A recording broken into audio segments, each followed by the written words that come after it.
Hello and welcome back for more Explore Tulsa. Stevie, what you got there? Things I need to survive out in the wild, Trish. A soda, my iPad, and my sleeping buddy. Well, you're gonna need more than that to climb Kilimanjaro. The mountain is over 19,000 feet above sea level and takes at least 5 days to climb. 5 days, huh? Yeah. You're right. I'm gonna need some fluffy toilet paper, too.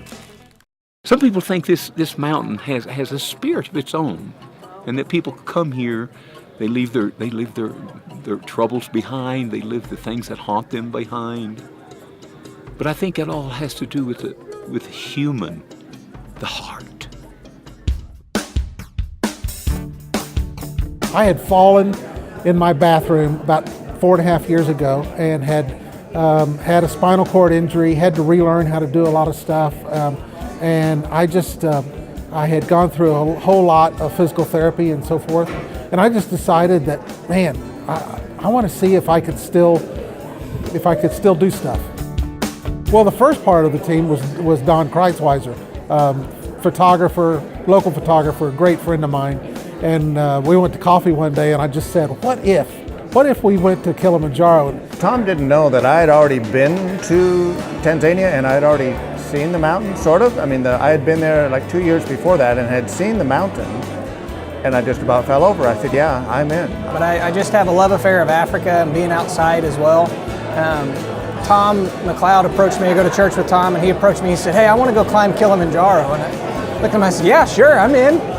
And he said, no, I'm really serious. And I thought, okay, I'd love to. We put it in the magazine and in Community Spirit magazine, and suddenly people started contacting us. And ultimately, so we had 16 of us go, and they were from all over the country. This is never on my list. I've always been infatuated with mountains, but I never thought I'd travel halfway around the world to climb one, but...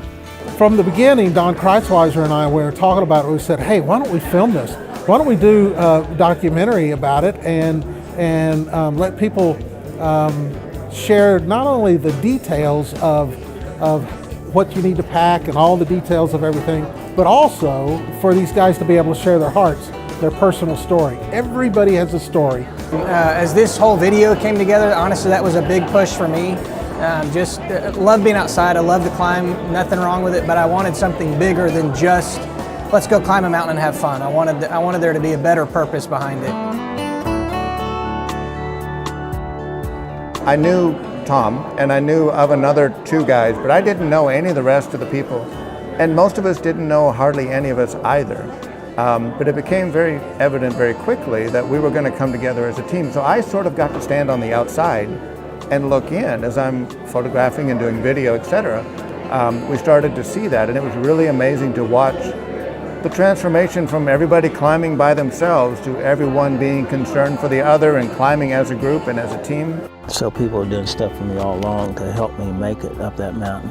That first day I got into camp, and the guys had not started eating yet. They had made my tent and made my bed and stuff, and they were sitting there waiting on me. And when I got into camp, they were clapping and cheering, because probably they didn't really make it. I think I was going to make it the first day.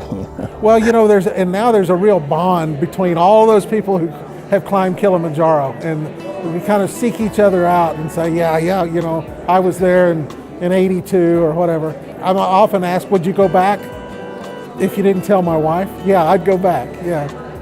I've always said that one of these days I don't want to die in bed. I don't want to die. I want to die doing whatever I like to do. And if I die on this mountain, so what? I've lived a life that most people will never get a chance. I mean, God has been good to me. So after watching this thing, after looking at this movie, it's something that when I see some of the other guys, some of the other climbers that went with us, that's something that we're always going to have. There's a good possibility that I'm going to trip over the back steps at the house and fall down and break a leg or whatever, okay? So whatever happens to me in the future, I have Kilimanjaro that I've always done. I'm always going to have that, regardless of what else happens. I climb Kilimanjaro.